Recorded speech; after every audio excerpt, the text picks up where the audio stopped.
and cheering, clapping and going. Welcome on stage, it's JC!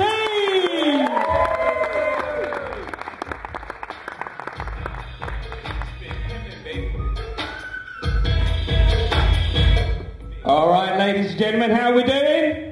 Give me a big cheer!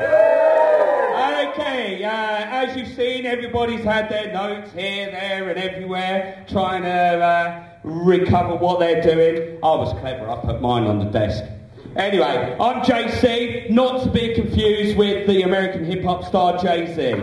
You see, we have very little in common. With Jay-Z, it's more likely to be downtown, cruising around with his homies, big pimping it. You're more likely to find me down Newmarket Road, buying for the home, being queuing it.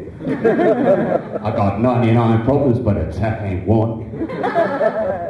Anyway, there are worse people that I could be confused with or compared with. Justin Bieber, for example. He's someone that I just don't get at all. Now, I hear recently that he's actually been bottling up his sweat as a fragrance to sell for charity. I don't understand it. I mean, what would you call something like that?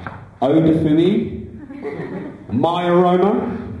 Actually, I do know what you could call it, and I've actually got a marketing campaign in mind.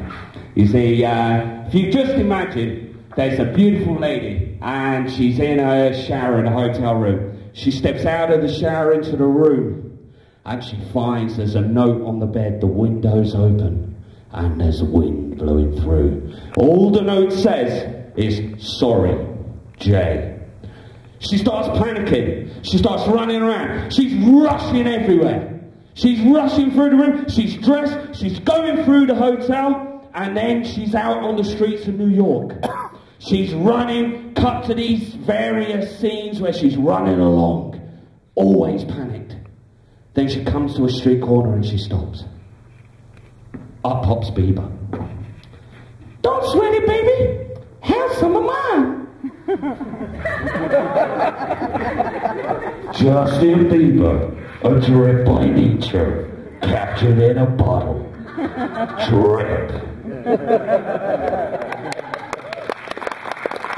Thank you. I was worried about that one actually. But anyway, it's like, what you really need to know about me is the biggest thing about me, and any of you that are here tonight that know me, I am an absolute liability. I really am. I mean, I've broken that many bones when I go to concerts these days that if I order tickets online, I have a personal drop down that says, "Is an ambulance required?" You know, and as soon as I buy the tickets, St John's are notified, so there's a personal team just for me.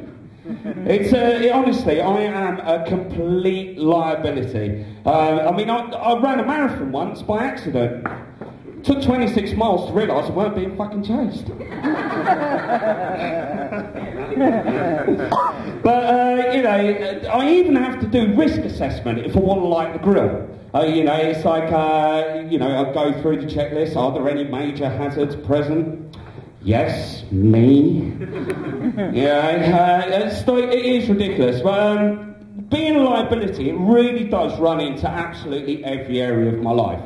I came to an event here in this very building recently. It's for Halloween actually, and on the way back home, the taxi driver, well, you know, taxi drivers these days, they just rely on their sat-navs, don't they?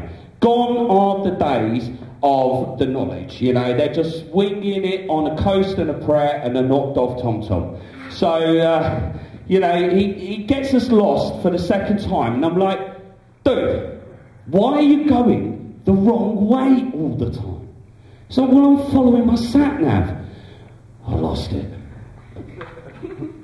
I know where I live. I'm your fucking sat-nav. Well, you know, afterwards, you know, it's just like, I had this little thought. It's like, when we get out of the taxi, does the sat-nav go, at the next left, take a right turn, and then look in the mirror, have a long, hard think about your career choice, you tet. Well, But it also got me thinking, it's like, you know, this sat-nav, maybe it's like a scorned woman. You know, someone who once loved him, but now can't stand him. You know, it's like, he gets in the car, he's like, where would you like to go today? Southampton. Did you say Northampton? No! I said Southampton. Fun. Planning route to Oakhampton. So he's getting angry. He's like, you bloody, you bloody, you stupid thing, you are! And she's just purposely being deceitful. All she's thinking is, you used to love me. You used to treat me nice, and you would take me out with you. Now, all you do is shout at me. You don't even turn me on anymore. And when you do, you don't press the right buttons. You know what I mean, don't you, ladies? Anyway, so it's just like, it really could have been worse, I suppose. It could have been using Apple Maps.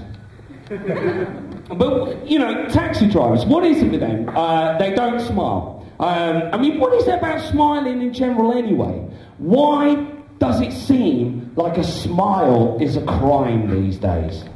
You know, it's like, I grew up in cities, and it wasn't until my later life that I moved into villages and more rural aspects. But when you're in a city, you don't actually think about how people don't smile at you. But when you go to villages and people are much more friendly, I mean, you guys are all village people, you know exactly what I mean. You know, you walk past somebody and they will smile back at you. You know, it's like, even if you're a stranger, you will go down the street and you will, like, smile at somebody. Let's call her Mabel. She goes off and, you know, she's, like, not bothered by the smile. She'll phone her mate Elsie and she's like, watch out, girl, there's somebody strange walking about. But I tell you what was weird, he actually smiled at me. In the city, though, you do the same thing. It's like you've mugged them. They really do think that you've done something wrong to them. They tighten onto their bags. They are clutching at their children. It's like you've mugged them for a smile. They phone 999 and they say, I want to report a mugging. Suddenly, sir, what was taken? Nothing? Just a smile? And they try going through all the photo fits, but of course they can't identify you because everybody's bloody miserable in them, aren't they? So, but I mean, obviously going back to the taxi, the reason I get a lot of taxis is because I'm an absolute liability, as I said, and that includes with cars. I mean, just like my mental health, they tend to break down a lot. And just like my ex-girlfriend, they're rather high maintenance. And, you know, I just don't get why people need cars as status symbols. You know, the sort of person who will drive the latest Aston Martin, the latest Evo, but they won't drive a Skoda. Well, we all know why these people are like that, don't we? Because they've got small penises. Well, guess what, ladies? Came here tonight on my skateboard. Still got a small penis, though. Damn, I have got something in common with Justin Bieber after all. I've been JC, thank you very much. Enjoy your evening.